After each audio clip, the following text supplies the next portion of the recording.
Et salut les devs.net, on se retrouve dans cette vidéo pour parler des nouveautés apportées par EF Core Preview 1 et également ASP.NET Core Preview 1.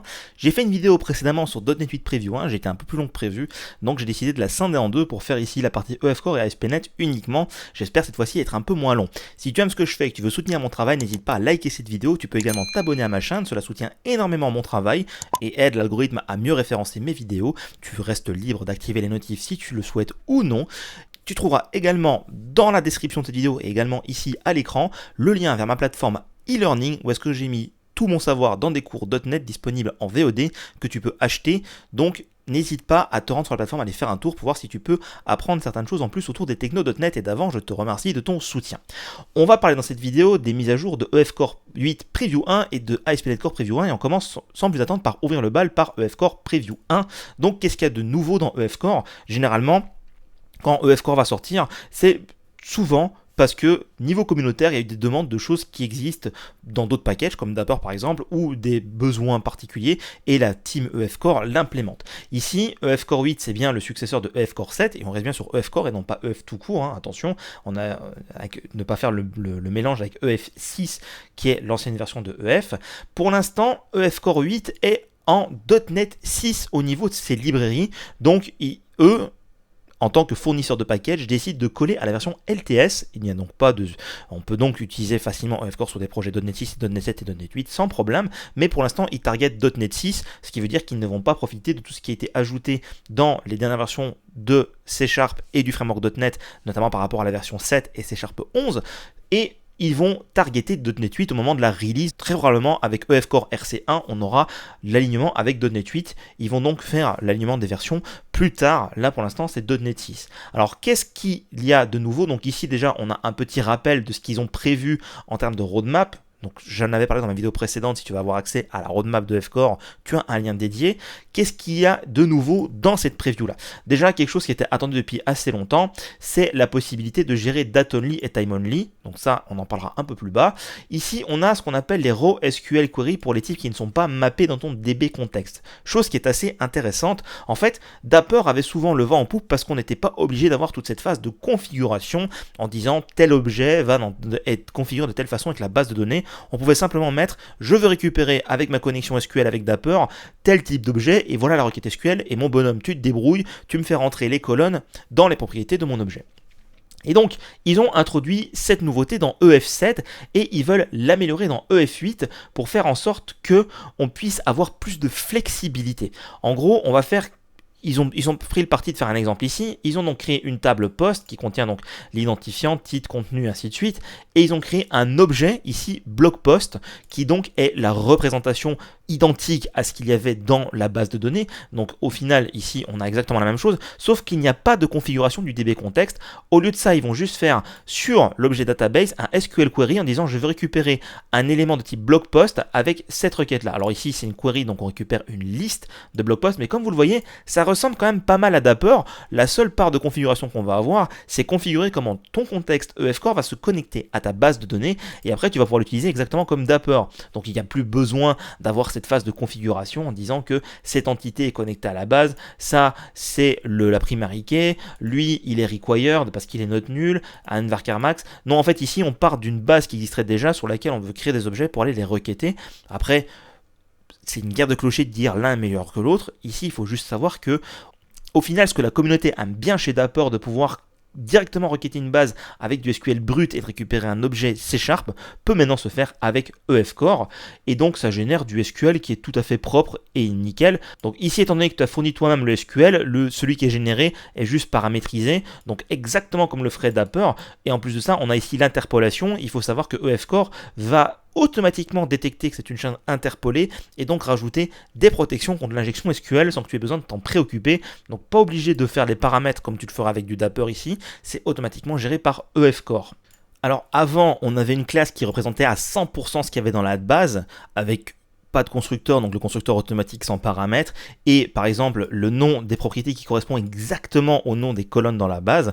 Il faut savoir que si tu fais une classe un peu plus personnalisée, tu peux toujours fonctionner avec ce SQL query en rajoutant certaines informations que EF Core va exploiter, comme par exemple le nom de la colonne. Ici, elle s'appelle block title, c'est-à-dire qu'en fait, tu peux avoir tes objets avec des propriétés qui sont différentes de ce que tu as dans la base, et donc tu vas rajouter l'information pour que EF Core soit au courant que dans ce champ-là, c'est la colonne title de la base qu'il faut aller ranger. Et ici, on le voit, on a un constructeur qui n'est donc pas le constructeur par défaut, mais qui va être également supporté.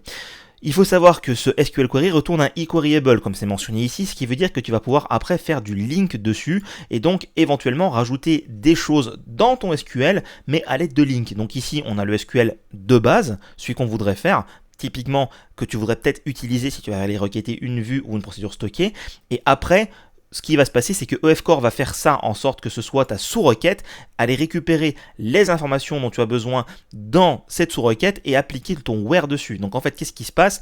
Ton SQL qui est là se retrouve ici, dans le from qui devient donc la sous-requête, donc l'élément dans lequel tu vas aller faire ton select.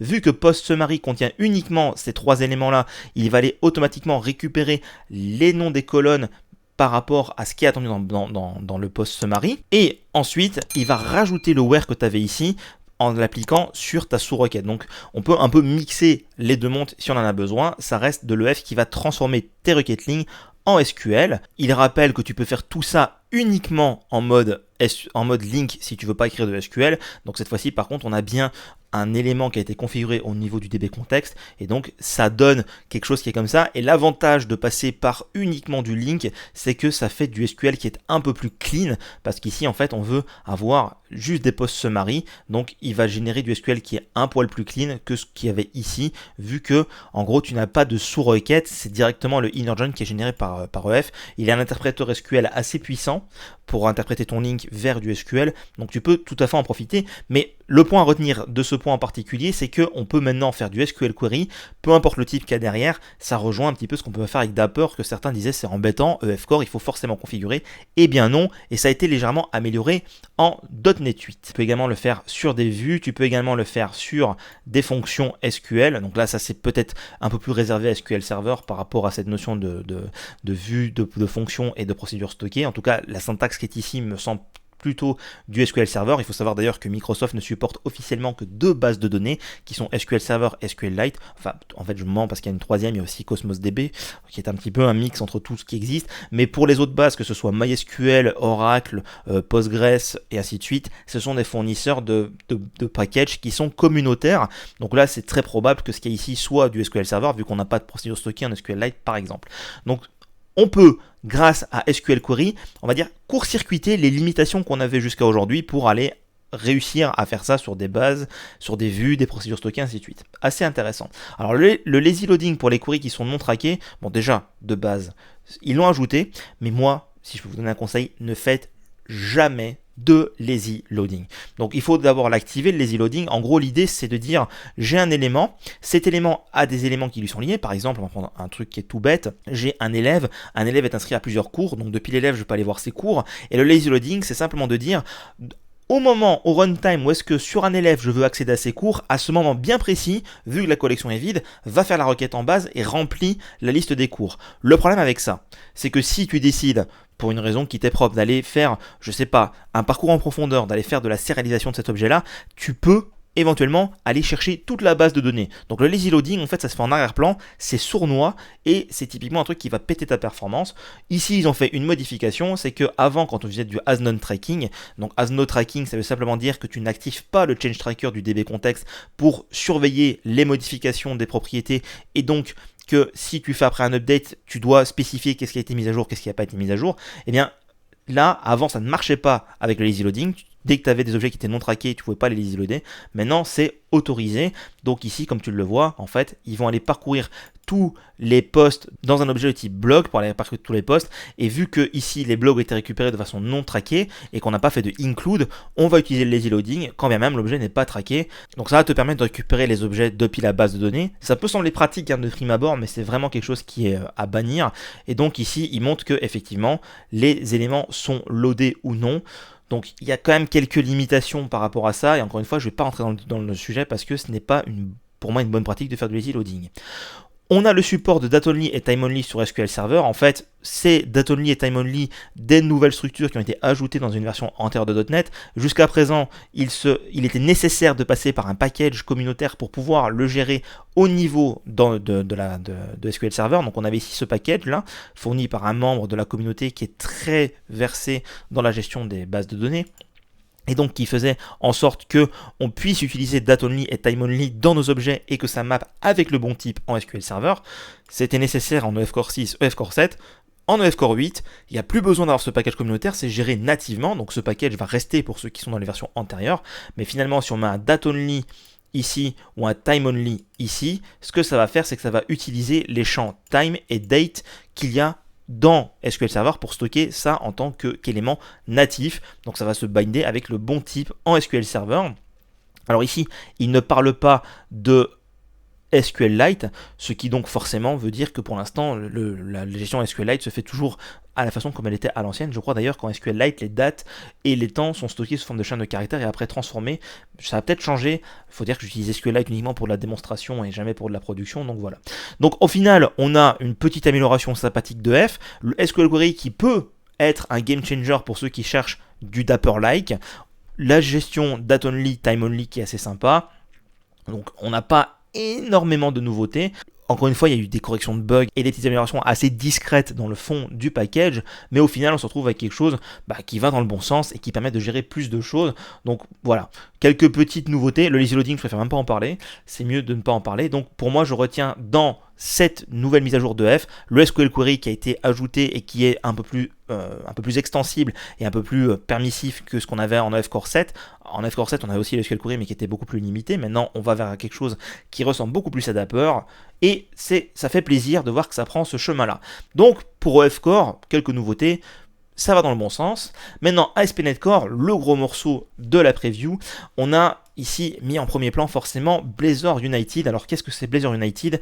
Pour l'instant, on est sur les prémices de cette nouveauté. C'est quelque chose qui, à titre perso, m'intéresse énormément. C'est la possibilité d'avoir en fait la création d'une interface qui va utiliser toutes les variantes possibles de Blazor, dont la variante que ce soit serveur, la variante que ce soit WebAssembly ou même du MVC et Razor Page, tout ça en une seule application et en fait de pouvoir gérer dynamiquement les différents cas d'usage en fonction des différents composants qu'on va mettre sur son application. Donc en fait on va avoir une espèce de combinaison de toutes les variantes possibles d'ASP.NET dans un seul site et en fonction de certaines choses, de certains paramètres, de certains éléments, on va pouvoir déterminer que lui c'est du Blazor Server, lui c'est du Blazor WebAssembly, ça c'est du MVC et ainsi de suite. Donc on va avoir le meilleur de tous les mondes. Il y a une vidéo de Steve Sanderson qui explique ça et qui fait d'ailleurs une démonstration. Alors attention, c'est une démonstration d'un prototype. Ils ont fait tout un meeting sur YouTube où est-ce qu'ils ont parlé de Blazor United. Le but pour eux, c'est vraiment de l'avoir dans .NET 8, au moins une préversion. Cependant, ils ont déjà abandonné d'autres éléments. Par exemple, j'avais parlé avant dans ma FAQ et j'avais parlé également sur mon serveur Discord de Blazor Mobile Binding qui semble avoir été plus ou moins abandonné parce qu'on n'en a plus de nouvelles. Maintenant, on a Blazor MAUI avec des WebView, donc on peut dire que c'est quasiment la même chose, mais voilà, on est sur quelque chose qui pourrait y ressembler. Donc, encore une fois, il faut être vigilant. On est sur des prototypes. C'est pas dit que ça va arriver à terme. Microsoft en parle beaucoup. Enfin, les équipes d'ASP.NET Core en parlent beaucoup. On va suivre ça parce que ça semble assez prometteur en tant qu'expérience utilisateur et développeur. Ensuite, on a des améliorations qui sont attendus sur la partie authentification et autorisation. La sécurité en ASP.NET, même si elle est très simple quand on sait comment il faut le faire, c'est vrai qu'il y a quand même beaucoup de choses à configurer et divers éléments qui peuvent paraître compliqués. Donc leur but en fait c'est de faire en sorte que ce soit plus facile à faire, mieux documenté. Donc c'est un vœu pieux, à voir si ça va être le cas. Je trouve que déjà ASP.NET le fait de façon assez évidente quand on connaît un petit peu le fonctionnement en sous-jacent. C'est vrai que pour ceux qui ne connaissent pas, quelques cases à cocher et 2-3 clics sur des boutons serait quelque chose d'assez évident. J'espère quand même que, et normalement ça devrait être le cas, que même s'ils font quelque chose de simple, on pourra le débrayer pour faire des comportements qui sont très spécifiques. Pour la partie AOT, j'en avais parlé précédemment dans la vidéo sur .NET 8 Preview 1, qui va nous permettre de faire des applications sans le runtime JIT, donc sans le just-in-time. Donc il travaille là-dessus également en ASP.NET pour la partie Blazor WebAssembly. On a la roadmap. Qu'est-ce qu'il y a de nouveau dans .NET 8 Preview 1 ? Eh bien on a tout ça. Il y a effectivement beaucoup de choses, encore une fois, qui ont été ajoutées en .NET 8 Preview 1. ASP.NET est probablement l'élément sur lequel il y a le plus d'efforts qui est fourni par les équipes de Microsoft, donc on a beaucoup de choses. Il y a un peu plus de détails pour chacun. Encore une fois, pour passer en .NET 8, c'est enfantin, on change le target framework et les packages pour mettre en preview 1. Attention, ne faites pas ça sur les applications en production parce qu'il y a des breaking change. Donc ici, si je vais sur le lien, en fait, je vais trouver tous les breaking change qu'il y a dans .NET 8. D'ailleurs, on va le mettre en anglais parce que la traduction automatique laisse à désirer. Et donc ici, on va avoir dans la preview 1 tous ces breaking change là qui sont dans les librairies de base, mais également dans la partie WinForms. Et donc, typiquement, bah voilà, un breaking change qu'on avait déjà vu précédemment, c'est que .NET Pack et .NET Publish sont maintenant en release. En soi, c'est un breaking change pour ceux qui avaient l'habitude de faire du .NET Pack et Publish en debug. C'est un changement cassant. Donc, il faut être assez vigilant. On a une liste ici qui va être alimentée au fur et à mesure des versions de .NET. Généralement, les migrations de N à N+1 sont toujours assez simples, mais voilà. Alors, petite nouveauté assez sympathique, le tooling des routes. Avant .NET 8, on avait les routes comme ça qu'on pouvait définir au niveau de notre programme.cs ici, parce qu'on faisait une route par défaut. Maintenant, nous avons des informations dans les routes avec de la colorisation syntaxique. Ça rejoint ce que j'avais parlé précédemment dans une de mes vidéos YouTube, où est-ce que j'avais dit que sur les strings, on peut rajouter un attribut pour dire que dans cette chaîne de caractères, il y aura du JSON, du XML, une regex. Et bien maintenant, on a cette notion-là qui est rajoutée au niveau des routes, donc dans les map-get ou les map-controller routes, qui permettent en fait d'avoir de la colorisation syntaxique au niveau de la gestion de nos routes. Alors, il y a encore peut-être quelque chose à améliorer ici, parce qu'on on voit qu'on a une regex, et on voit que la regex n'est pas colorée. Bon, bref, en tout cas, ça va dans le bon sens, et ça apporte un vrai confort de développement. C'est une petite amélioration, un tout petit truc, mais pourtant c'est vachement sympa. Je sais que certains IDE comme Rider, si je ne me trompe pas, faisaient déjà l'effort de faire ça avec de l'autocomplétion. Ça c'est l'étape que j'attends aussi, moi c'est l'autocomplétion dans les routes. Typiquement, quand on fait des redirect to action ou tout ça, dans la partie MVC, on n'a aujourd'hui pas d'IntelliSense qui permet d'avoir la liste des actions et la liste des contrôleurs. Ce serait sympa de les avoir. En tout cas, ce genre de petites choses va améliorer le confort de développement sans trop de difficultés. Il y a des améliorations sur les contraintes de route. En effet, ici, là par exemple, sur bookid 2.int, qui est de type nullable, c'est ce qu'on appelle une contrainte de route. On va dire que dans ce paramètre de route, c'est forcément ce type-là, où ça répond à cette regex, ou bref, on a plusieurs contraintes. Eh bien, il y a eu des améliorations de performance qui ont été faites automatiquement, notamment par exemple que les contraintes sous forme de regex, comme ici, sont automatiquement compilées pour maximiser les performances au niveau du runtime. Donc ça, pareil, j'en avais fait une vidéo sur la performance des regex compilées, non compilées, ça peut être assez intéressant. Si le framework détecte qu'on a des contraintes qui sont dupliquées, elles sont partagées pour éviter qu'on ait de la duplication en mémoire. Et la partie alpha des contraintes alpha utilise maintenant des regex qui sont générées sur Generated pour encore une fois l'amélioration des performances. Assez sympathique. On a de nouveaux analyzers pour le développement des API, typiquement ici avec une démonstration de ce qui se passe quand on veut aller modifier les headers. Donc là, on va avoir des warnings avec des codes fixes qui vont permettre d'utiliser l'indexeur. Donc ici, on a un add de accept. Il faut savoir que accept est généralement un header qui est là par défaut. Donc là, on a un warning comme quoi il serait probablement en duplication. Donc ici, on peut utiliser avec les crochets pour dire sur le header accept, je veux ça, ou avec le append. Donc ici, ce sont des codes fixes avec des analyzers. Donc il y en aura probablement plusieurs qui vont arriver. Donc on a déjà celui-ci sur les headers. On a également cet analyzer qui est beaucoup plus avancé, mais j'en ai parlé dans mon cours sur les API, les minimal API. En fait, on peut définir deux méthodes. Alors elles sont mutuellement exclusives, tryparse ou bindasync, afin de déterminer comment est-ce qu'un modèle qui est récupéré dans un paramètre d'une lambda doit être transformé par rapport à la requête entrante. Et donc ici en fait on va avoir un warning parce que le bindasync qui a été défini dans la classe customer n'est pas complet. En fait ici il manque en deuxième paramètre le paramètre info qui est donc les informations du paramètre qui sont récupérées ici pour avoir accès à toutes ces informations sur qu'est-ce qui a été passé en paramètre. Donc ça va générer un warning, c'est un analyzer qui va dire le bindasync de ce type en particulier défini dans la classe n'est pas valide. Donc c'est assez sympa. Ensuite, amélioration par rapport au request delegate, donc ça qui est utilisé dans les minimal API, c'est grosso modo la méthode qui va venir après le map quelque chose en fonction de la route. Donc ici, en fait, il faut savoir que task de T hérite de task, ce qui est tout à fait logique.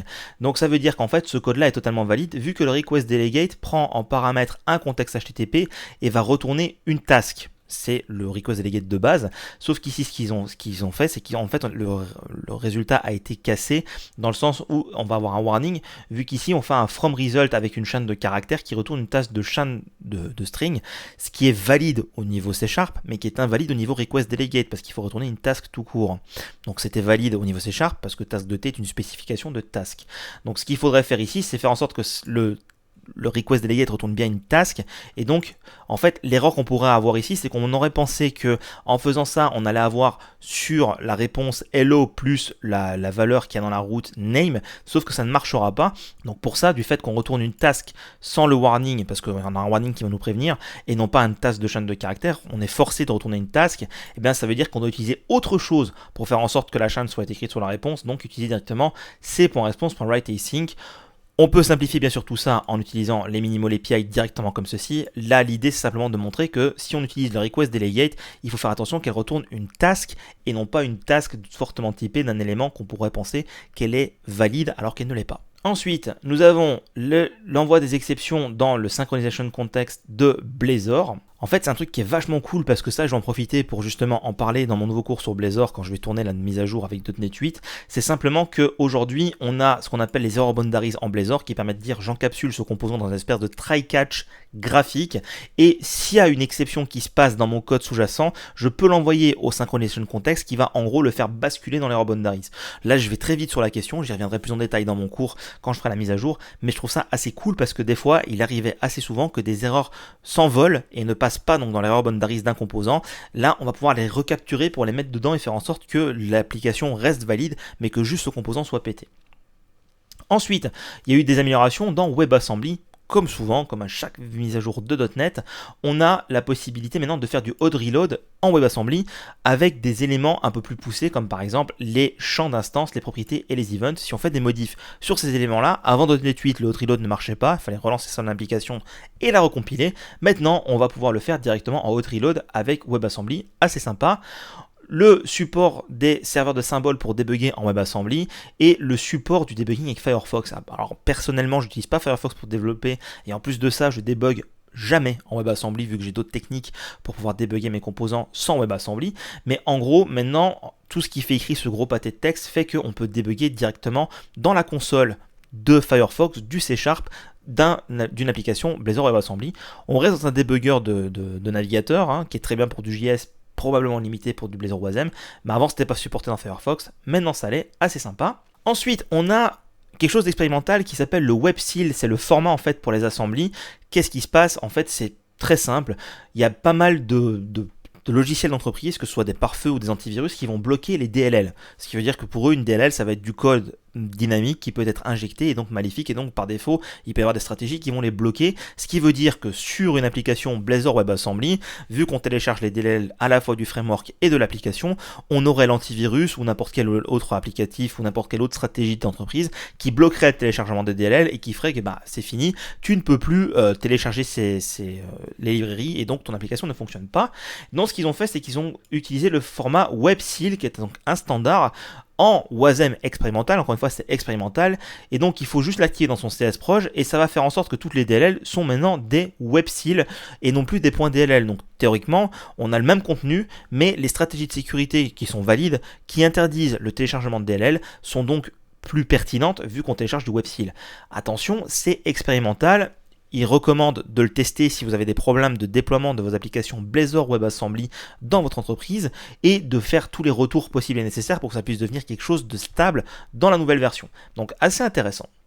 Ensuite, pour ceux qui utilisent des Blazor WebView dans diverses autres applications, WinForms, WPF, MAUI, on peut maintenant spécifier une URL initiale, un start pass, c'est une nouvelle propriété pour dire je veux que ma WebView se charge directement sur telle URL. Bon, petite amélioration assez sympa. Pour ceux qui font du SPA, Single Page Application avec .NET Core, on peut également avoir une option pour dire que le serveur de développement de la SPA continue à tourner. En fait, si vous faites par exemple le template avec ASP.NET Core et Angular, chacun des deux projets va avoir son propre serveur de développement, et typiquement quand on arrêtait le fonctionnement de ASP.NET Core, ça arrêtait aussi celui d'Angular. Maintenant on a une option pour lui dire non, je veux que celui d'Angular continue à tourner. C'est quelque chose d'assez sympa, ça évite d'avoir besoin de faire des manipulations en ligne de commande ou de tout relancer systématiquement. Ensuite, dans Kestrel, on va avoir le support pour les namepipes. Alors ça, c'est des sujets assez avancés de communication. En gros, ça va permettre de faire une communication à l'aide des tubes nommés, pour le dire en français, notamment entre processus. En gros, c'est au niveau de votre système d'exploitation, quand vous avez deux applications qui doivent communiquer entre elles, elles ne peuvent pas naturellement le faire, vu que c'est des applications natives. Donc on va utiliser un namepipe, donc un tube nommé, quelque chose, un channel de communication sur lequel on va donner un nom, et on peut maintenant communiquer directement avec Kestrel, ce qui veut dire qu'en fait, Kestrel, en tant que processus Windows, peut écouter sur un pipe nommé, ce qui veut dire que vous allez pouvoir, depuis une application X, Y ou Z, si vous en avez besoin, envoyer des ordres à Kestrel, typiquement ici, là il me donne un exemple avec du gRPC, mais envoyer des informations avec Kestrel par ce tube nommé au lieu de passer par le protocole HTTP, protocole gRPC ou ainsi de suite. Donc il va maintenant supporter l'écoute sur un tube nommé. On a HTTP 3 qui est activé par défaut en .NET 8. Vu que ça a été standardisé en juin 2022, en .NET 8 on va avoir HTTP 3. Le support a été ajouté en .NET 7. On le voit ici, mais en .NET 8, le protocole est automatiquement ajouté. Bien sûr, il fonctionne en même temps qu'HTTP 1.1 et HTTP 2, mais pour tous ceux qui peuvent utiliser HTTP 3, ça va automatiquement basculer là-dessus, ce qui est plutôt une bonne nouvelle. Ensuite, on a HTTPS de HTTP 2 qui est supporté sur macOS, qui n'était pas le cas avant. Grand point de friction, comme il le dit ici, de la communauté qui a assez grogné là-dessus. Maintenant, notamment pour gRPC qui a besoin de paralléliser les requêtes et d'avoir le maximum de performance, on a le support sur macOS en .NET 8, plutôt vachement sympa. Ensuite, pour ceux qui font du gRPC, il faut savoir que c'est des formats binaires extrêmement performants, mais par contre pas du tout lisibles par l'homme, et donc quand on veut débugger ou avoir plus d'informations, on est obligé de le transformer. Donc il y a une librairie gRPC JSON Transcoding, une extension qui est fournie par Microsoft, mais étant donné qu'il y a des éléments de base comme http.proto et annotations.proto qui devaient être fournis, avant il fallait systématiquement les copier dans le répertoire pour pouvoir utiliser la librairie transcoding. Maintenant, ces deux éléments sont automatiquement dans le package NuGet, ce qui veut dire qu'en fait on va gagner du temps, c'est assez sympa. Pour SignalR, on a maintenant la possibilité de spécifier le timer et le keep alive intervalle. Alors en fait, quand on fait un pont WebSocket SignalR, il faut savoir qu'il y a plusieurs éléments, et là ici c'est typiquement pour du Blazor que ça a été mis en place, mais où est-ce qu'on va pouvoir lui dire tout simplement comment est-ce que tu peux configurer à quel moment le serveur timeout et combien de fois tu dois envoyer le keep alive. Donc ici, ça a été mis sur des grandes fourchettes pour éviter en fait de surcharger le serveur de requêtes. Donc on a un peu plus de configuration au niveau de Blazor Server, ce qui est une très bonne chose. Je sais qu'ils ont prévu d'autres choses vachement sympas. J'attends les prochaines previews avec impatience pour pouvoir piloter un peu plus finement le pont WebSocket. Encore une fois, c'est des choses sur lesquelles je les survole ici, mais que j'irai probablement beaucoup plus en détail quand je vais faire la mise à jour de mon cours. Assez sympa. Ensuite, nous avons la possibilité, alors pour ceux qui travaillent avec des adresses IP et des programmations réseau, on a la classe IP adresse, on avait parse et try-parse. Avec IP network, maintenant, on a également parse et try-parse, parce qu'on va pouvoir donner ici un masque de sous-réseau sur lequel on va vouloir travailler. Donc que ce soit en IPv4 ou en IPv6, ces petites méthodes sont assez sympathiques pour travailler avec des instances de IP network. Quelque chose qui peut être assez pratique si vous développez dans des conteneurs avec des redirections de ports, on a maintenant des variables d'environnement HTTP ports et HTTPS ports qui permettent de définir directement la liste des ports sur lesquels vous voulez que votre application écoute en HTTP et en HTTPS. C'était quelque chose qui était assez pénible parce que avant, pour pouvoir définir que votre application ASP.NET écoutait en HTTP sur tel port et en HTTPS sur tel port, il fallait utiliser cette énorme variable d'environnement ASP.NET Core URLs, où est-ce qu'on spécifiait ici le protocole, qu'on écoutait n'importe quelle URL sur tel port. Donc vous voyez en fait les informations intéressantes de cette chaîne, c'est les ports qui sont ici et le protocole qui est là. Maintenant c'est réduit en deux variables d'environnement, les ports HTTP et les ports HTTPS, assez sympa.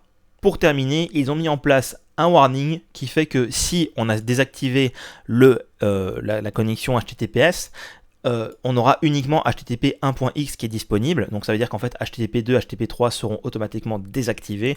Donc avant c'était passé sous silence, maintenant on a un petit warning pour ça. Ça peut être assez intéressant. Donc un petit warning sera ajouté pour vous éviter des mauvaises surprises. Donc ici on est face à une nouvelle version d'ASP.NET Core qui est vachement prometteuse. On a plein de trucs super sympas qui arrivent.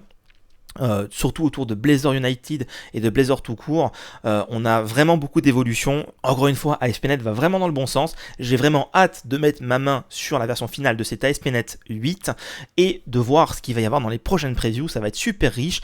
Là, la vidéo est déjà très longue, donc je vais arrêtez maintenant. Comme vous avez vu entre ma vidéo sur .NET 8 Preview 1 et celle-ci avec EF Core et ASP.NET Core, on va encore une fois dans le bon sens, on a encore une fois plein de nouveautés super excitantes. J'espère que comme moi vous êtes impatient de l'utiliser en version stable dans les projets de votre entreprise ou dans vos projets perso.